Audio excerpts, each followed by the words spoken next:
Thank you बाबू।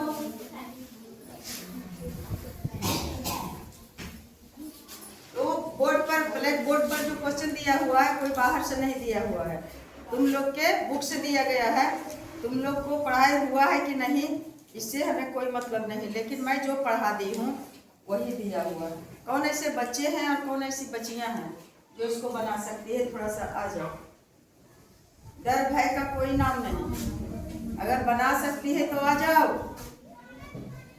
बताए हैं एक बार नहीं, बताते हैं तो लगातार यही बताते हैं, इसीलिए मुझे उम्मीद लगा कि जरूर आप लोग को बनाना आता होगा। बहुत दुख होता है कि जो इतना घोट घोट करके बताते हैं और आप लोगों में से कोई हाथ अपना नहीं उठाता है। इसमें दो पद हैं और इसमें भी दो पद हैं। दो द्विपद को द्विपद से हमें गुना करना है। गुना करना तो आता ही है, चाहे अचर संख्या में गुना करें या अचर संख्या में गुना करें। तो दो पद को द्विपद से जो गुना करना है क्वेश्चन दिया हुआ है, इसका मतलब है। और जब यहाँ पर गुना का चाहिए, जब ऊपर में दिया हुआ द्विपदों को गुना कीजिए। अगर नहीं रहता तो लगता कि इतना और इतना क्या करना है समझ नहीं आ रहा है, लेकिन ऊपर में दिया गया है कि गुना कीजिए तो ये गुना होगा। अब गुना करने के लिए 2x और +5 और 4x -3, यही तो है क्वेश्चन।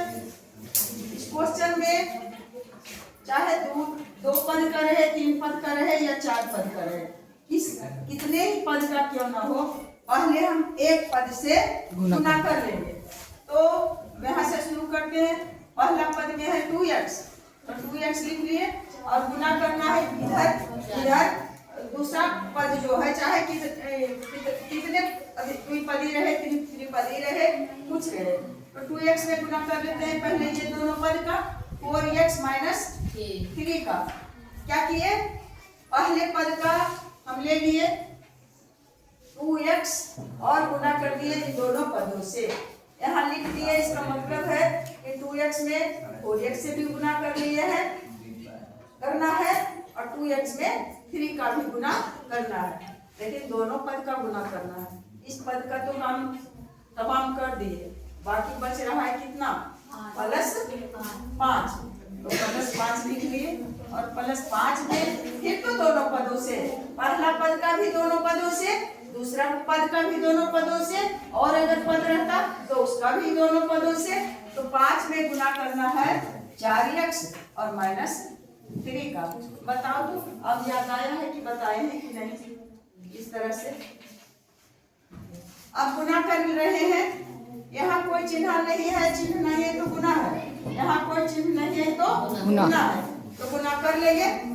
तो गुना कर लेंगे पहले 2x में और गुना करना है 4x को, तो 2x में 4x से गुना करेंगे तो पहले चर संख्या को चर संख्या से गुना, अचर संख्या को अचर संख्या से गुना करेंगे तो 4 दूनी 8 हो गया, और फिर चर संख्या को चर संख्या से गुना करना है, x में x से गुना करना है। तो यदि एक ही तरह के संख्या है तो उस पर क्या करेंगे, पावर रहता है 1, तो x में x से गुना करेंगे तो x लिख लिए और पावर जुट जाता है, गुना में पावर जुटता है और भाग में पावर घटता है। तो कुछ पर पावर नहीं है तो इसका मतलब एक पावर है, इस पर भी एक पावर है, एक को जोड़ दिए तो हो गया। तो 8x² हो गया, किसमें गुना किए, 2x में गुना किए 4x से, तो 4 गुना 8 तो समझ ही गया होगा, और x में x का गुना किए तो x² हो गया। p में p का गुना करेंगे तो p² हो जाएगा। अगर a में a से गुना करेंगे a² हो जाएगा। c में c से गुना करेंगे तो c² हो जाएगा। x में x से गुना करेंगे, x से गुना करेंगे तो x पर पावर 3 हो जाएगा। a Guna a Guna a Guna a अगर करेंगे तो a पर पावर 1 2 3 4, a पर पावर 4 हो जाता है। थोड़ा सा ध्यान रखने पर बनाना कोई मुश्किल नहीं है। ये बात आई समझ में कैसे कैसे यहाँ हो गया 8x स्क्वायर। 8x स्क्वायर कैसे हो गया? कितने लोगों को समझ में आया? ईमानदारी से बताओ। नहीं समझ में आए तो फिर से बताएंगे। कैसे आ गया बच्चे? इस पद में और इस पद से क्या किए हैं? गुना किए हैं। तब हमें आ गया है 8x स्क्वायर। 4 गुना 8x में x गुना किए तो हो गया x स्क्वायर। अब इसके पहले 2x है तो ये धनात्मक पद है और ये जो है ये ऋणात्मक पद है। तो धनात्मक और ऋणात्मक में गुना होता है तो हो जाता है ऋणात्मक, यानी इसके पहले कोई चिन्ह नहीं तो प्लस और इसके पहले यहाँ है माइनस, तो प्लस और माइनस में गुना करेंगे माइनस और बाकी बचा 2x में और 3 से गुना करेंगे तो अचर संख्या को अचर संख्या से गुना कर दो तो हो गया 3 गुना 6 और x में तो कुछ है नहीं इसके साथ तो गुना करेंगे तो क्या कर देंगे? सिर्फ x लिख दिए। जब इस सिंगल है तो लिख दिए। अब गुना का क्या करके हमें आ गया 8x स्क्वायर माइनस 6x। अब प्लस का चिन्ह है तो प्लस का चिन्ह दे दिए बच्चे। अब प्लस अब 5 में और 4x से गुना करना है। अचर और अचर अचर और अचर 5 हो के 20। इसको समझने में कोई दिक्कत तुम लोगों को नहीं। और अब x इसके साथ x है, चाहे इसमें x रहता चाहे इसमें किसी एक में भी है तो उसको लिखना है। उसको छोड़ेंगे कैसे? 20 हो गया 20x।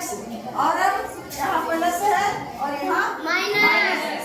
पहले चिन्ह का हम गुना कर लेंगे, प्लस माइनस हो गया माइनस और बस अचर संख्या है तो 5 में 3 से गुना करना है 15। अब आ गया गुना तो कर लिए, लेकिन देख रहे हैं कि ये अकेले है और ये अकेले है, लेकिन x सहित संख्या 2 है, यानी दोनों सजातीय है। क्या है? सजातीय है। और ये भी जातीय है। तो जो सजातीय रहेगा इसका जो क्रियाक्रम करना है, जोड़ना घटाना गुना जो भी करना है उसको एक साथ अलग अलग क्यों रहेगा?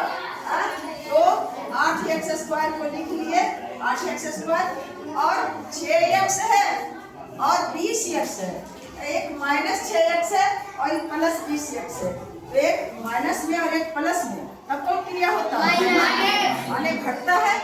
तो 20 में और 6 को और घटने के बाद उन दोनों पदों पर हम देखेंगे कि जो बड़ा पद रहेगा इसके पहले जो चिन्ह है वही चिन्ह देंगे। तो ज्यादा माइनस 6 है या प्लस 20 है? घटाएंगे। याद रखना है कि 6 और 20 में क्या कौन सा प्रक्रिया होगा? घटाने का। चिन्ह क्या दे? प्लस चिन्ह देंगे प्लस का, क्योंकि माइनस वाली इससे ये घट रहा है, 20 से घट रहा है तो प्लस का चिन्ह दिए। जो तो 20 में 6 को घटा देंगे 14 कितना बचेगा? 14x बच गया।